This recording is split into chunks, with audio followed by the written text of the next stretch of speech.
அஸ்ஸலாமு அலைக்கும். ரம்ஜான் இன்னும் சில நாட்கள்னால ஸோ ரம்ஜான் இஃப்தாருக்கு ஏற்ற மாதிரி ஒரு ரெசிபி ஒன்று தான் நான் இன்றைக்கி சொல்லி தந்துக்கிறேன். ஸோ பேன் ஒன்றில் நான் ஆயில் சேர்த்துக்கொள்கிறேன். ஆயில் சேர்த்து ஆயில் நல்லா ஹாட்டாகின பிறகு அதுக்கு நான் ஆனியனும் சில்லியும் ஆட் பண்ணிக்கொள்கிறேன். இதை கொஞ்சம் அப்படியே மிக்ஸ் பண்ணி விட்டுட்டு ஆயிலில் கொஞ்சம் ஃப்ரை ஆகிறதுக்கு விட்டுருங்க. ஸோ ஆயிலில் கொஞ்சம் ஃப்ரை ஆகின பிறகு இதுக்கு நான் எக் சேர்த்துக்கொள்கிறேன்.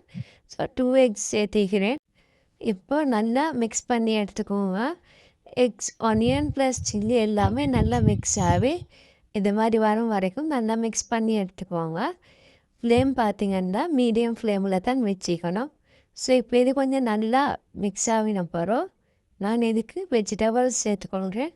உங்களுக்கு இதுக்கு வேண்டிய வெஜிடபிள்ஸ் ஆட் பண்ணிக்கொள்ளணும். நான் இன்றைக்கி கோவா ப்ளஸ் கேரட் ஆட் ஏற்கிறேன்.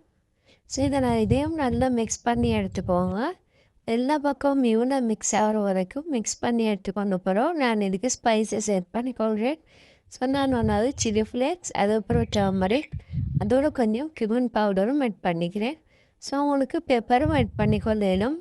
அதோட சால்ட்டும் ஆட் பண்ணிக்கிறேன். உங்களுக்கு ஸ்பைசஸை பார்த்து உங்களுக்கு பெப்பர் ஆட் பண்ணிக்கொள்ளணும். ஸோ இதை நல்லா மிக்ஸ் பண்ணி எடுத்துக்கோங்க.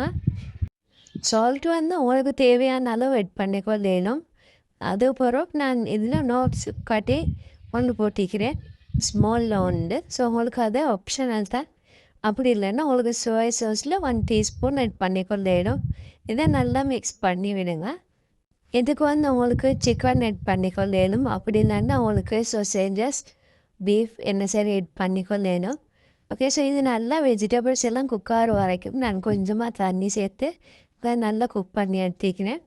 இதை இன்னும் கொஞ்சம் குக் ஆகிறதுக்கு மிக்ஸ் பண்ணி விட்டுட்டு மறுபடியும் நீட்டால் மூடிக்கொள்ளுவேன். உங்களுக்கு வெஜிடபிள்ஸ் குக் ஆகிற வரைக்கும் உங்களுக்கு இதை குக் பண்ணி எடுத்துக்கொள்ளணும். ஸோ நான் இன்றைக்கி எக்கில் மட்டும் செஞ்சுக்கிறேன்.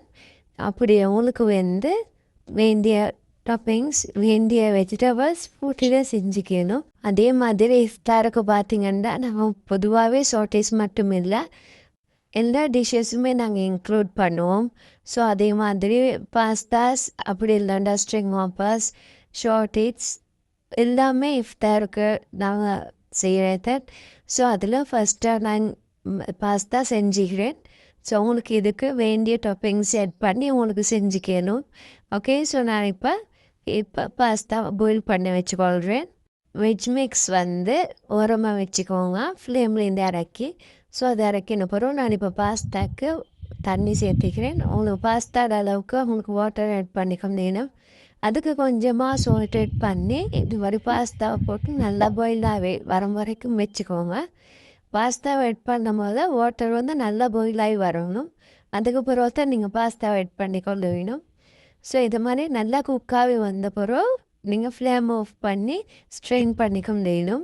ஸ்ட்ரெயின் பண்ணிவிட்டு ஒரு கப் பாஸ்தாவை கோல்டு வாட்டரில் வாஷ் பண்ணி எடுத்துக்கொண்டிங்கன்னா இது மாதிரி ஸ்டிக்கினஸ் இல்லாமல் இருக்கும். ஓகே, ஸோ நான் இப்போ பாஸ்தாவை என்ன ஸ்ட்ரெயின் பண்ணி எடுத்த பிறகு மிக்ஸ் பண்ணி வச்சு இந்த வெஜ்ஜஸில் நான் போட்டு நல்லா மிக்ஸ் பண்ணி எடுத்துக்கொள்கிறேன். then உங்களுக்கு இதுக்கு மயோனிஸ் ஆட் பண்ணிக்கொள்ளாம வேணும், சாஸ் ஆட் பண்ணிக்கணும். அதெல்லாம் உங்களுக்கு ஆப்ஷனல் தான். அப்படி இல்லைன்னா உங்களுக்கு சர்வ் பண்ணிக்கிட்ட ஆட் பண்ணிக்கொள்ளணும். ஓகே, ஸோ இந்த வீடியோவில் யாருக்கு சரி என்ன சரி டவுட் இருந்தால் கட்டாயம் கமெண்ட் செக்ஷனில் கேளுங்க. அதே மாதிரி இஃப்தாருக்கு என்ன ஸ்பெஷல் செய்யலாம்னு சொல்லி உங்களோட ஐடியாவை கட்டாயம் ஷேர் பண்ணுங்கள். அதே மாதிரி வீடியோ பிடிச்சிருந்தா லைக் ஒன்று பண்ணிவிட்டு சப்ஸ்கிரைப் பண்ணாதவங்க ப்ளீஸ் சப்ஸ்கிரைப் பண்ணிக்கோங்க. ஓகே, பாய் பாய்.